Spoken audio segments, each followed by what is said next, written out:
بسم الله الرحمن الرحيم وقلنا يا آدم اسكن أنت وزوجك الجنة وكلا منها رغدا حيث شئتما ولا تقربا هذه الشجرة فتكونا من الظالمين فأزلهما الشيطان عنها فأخرجهما مما كانا فيه وقلنا اهبطوا بعضكم لبعض عدو ولكم في الأرض مستقر ومتاع إلى حين صدق الله وصدق رسوله النبي الكريم۔ سورہ بقرہ کی آیت نمبر 35 اور 36 کی تلاوت آپ نے سماعت کی۔ ترجمہ سماعت فرمائیں۔ وقلنا، اور ہم نے کہا، یا آدم، اے آدم علیہ السلام، اسکن انت وزوجک الجنہ، آپ اور آپ کی اہلیہ جنت میں رہائش اختیار کر لیں، جنت میں رہنے لگیں۔ وَكُلَا مِنْهَا رَغَدًا،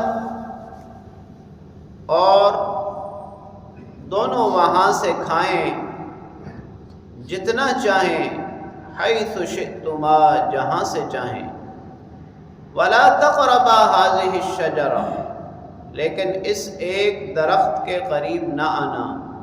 فَتَكُونَا مِنَ الظَّالِمِينَ، اگر اس درخت کا پھل تم نے کھا لیا تو تم بھی ظالموں میں سے ہو جاؤ گے۔ فَأَزَلَّهُمَا الشَّيْطَانُ عَنْهَا، شیطان نے اس کے بارے میں انہیں پھسلایا۔ فَأَخْرَجَهُمَا مِمَّا كَانَا فِيهِ، جس عیش و آرام میں وہ تھے اس سے ان کو نکلوا دیا۔ وَقُلْنَا، پھر ہم نے کہا، اِهْبِطُوا، اب تم اتر جاؤ، بعضکم لبعض عدو، زمین میں تمہارے بعض کے دشمن ہوں گے۔ وَلَكُمْ فِي الْأَرْضِ مُسْتَقَرٌّ، اب تمہارے لیے زمین میں رہنے کی جگہ ہے۔ وَمَتَاعٌ إِلَى حِينٍ، اور ایک وقت تک نفع اٹھانا ہے۔ آدم علیہ السلام کے انعامات کا ذکر ہو رہا تھا۔ سب سے پہلے اللہ تعالیٰ نے بنی آدم کو اپنا نائب اور خلیفہ بنایا، یہ پہلا انعام۔ دوسرا انعام یہ کہ فرشتوں کو یہ باور کرایا کہ یہ مخلوق تمہارے مقابلے میں زیادہ صلاحیتیں رکھنے والی ہے۔ اور پھر تیسرے مرحلے میں اللہ رب العالمین نے بنی آدم کو مسجود ملائک بنا دیا، یعنی فرشتوں کو یہ حکم دیا کہ اس کو سجدہ کریں۔ اب چوتھا انعام یہ ہے کہ آدم اور آدم کی اہلیہ کو، یعنی آدم علیہ السلام اور اماں حوا علیہ السلام کو جنت میں رہائش دے دی۔ شیطان جو پہلے سے ہی بنی آدم سے حسد کرتا تھا اور بنی آدم کی وجہ سے ہی راندہ درگاہ ہوا، اس نے اس موقع کو غنیمت جانا۔ اللہ تعالیٰ نے آدم علیہ السلام اور اماں حوا علیہ السلام کو جنت میں رہائش دینے کے بعد فرمایا کہ تم جتنا چاہو جہاں سے چاہو کھاؤ، یعنی جنت کی نعمتوں کی یہ خصوصیت ہے کہ آپ جتنا چاہیں کھائیں، ختم ہونے کا کوئی ڈر نہیں، جہاں سے چاہیں کھائیں، کوئی حد نہیں ہے کہ یہ آپ کا ہے یہ آپ کا نہیں ہے، اور جو چاہیں کھائیں، یعنی ورائٹی بھی اتنی زیادہ ہے کہ جنت کی نعمتوں میں ہر اعتبار سے دنیا کے مقابلے میں دوام، استمرار اور وسعت ہے۔ اللہ تعالیٰ نے وہی حکم دیا لیکن صرف ایک درخت کا پھل کھانے سے منع کر دیا۔ یہ امتحان تھا۔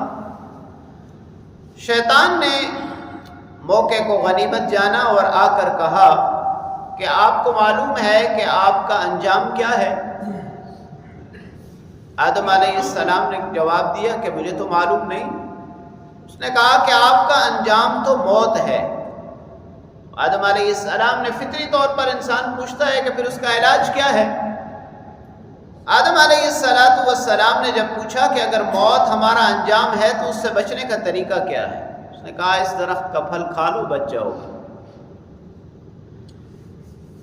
اب آدم علیہ السلام انسانی فطرت کے مقابلے میں وہ بات بھول گئے جو اللہ رب العالمین نے فرمائی تھی۔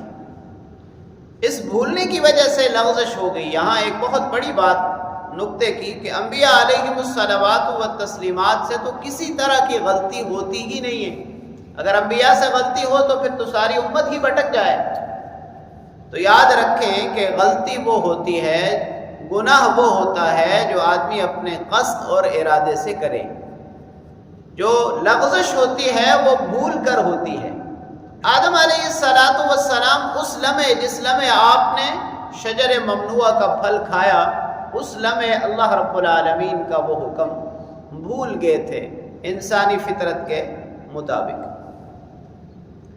بہرحال جب اس درخت کا پھل کھا لیا، جنتی لباس اتر گیا، اب اپنی شرمگاہوں پر جنت کے درختوں کے پتے لپیٹنے لگے۔ پھر اللہ کی طرف سے حکم ہوا کہ اب تمہارا یہاں ٹھکانہ نہیں ہے، اب زمین میں اتر جاؤ۔ ایٹ دا اینڈ اللہ تعالیٰ نے زمین میں بھیجنا تو تھا، یہ امتحان تھا۔ اور ساتھ ساتھ یہ بھی فرمایا کہ تم میں سے بعض کے دشمن ہوں گے، یعنی یہ جنتی ماحول نہیں ہوگا۔ وہاں ایک دوسرے کی ٹانگیں کھینچیں گے، ایک دوسرے کے ساتھ حسد کریں گے، ایک دوسرے پر ظلم کریں گے، سارے نہیں، بعض۔ اب اللہ رب العالمین نے دونوں کو زمین پر بھیج دیا۔ آدم علیہ السلام سراندیپ سری لنکا میں اترے اور اما حوا علیہ السلام جدہ میں اتری۔ اسی وجہ سے جدہ کا نام جدہ ہے۔ جدہ اصل میں عربی میں دادی کو کہتے ہیں۔ ہماری دادی کا پہلا نزول وہاں تھا۔ پھر ایک عرصے تک روتے رہے، اللہ رب العالمین کے بارگاہ میں مانگتے رہے، معافیاں مانگتے رہے۔ پھر ملاقات میدان عرفات میں ہوئی۔ عرفات کو عرفات اس لیے کہتے ہیں، عرفہ کا معنی ہوتا ہے پہچاننا۔ تو دونوں نے ایک دوسرے کو جنت میں اترنے کے بعد میدان عرفات میں دیکھا اور پہچانا۔ پھر اللہ رب العالمین نے معاف فرما دیا، جس کا ذکر آگے آ رہا ہے۔ اور اترنے کے بعد اللہ کریم نے یہ بھی فرما دیا کہ زمین میں ایک وقت تک تم نے رہنا ہے اور نفع اٹھانا ہے، یعنی یہ زندگی تمہاری ابدی اور دائمی نہیں ہے، اصلی ابدی اور دائمی زندگی آخرت کی ہے۔ اللہ کریم سے دعا ہے اللہ تعالیٰ کلام پاک کو پڑھنے، سمجھنے اور اس پر عمل کرنے کی توفیق نصیب فرمائے۔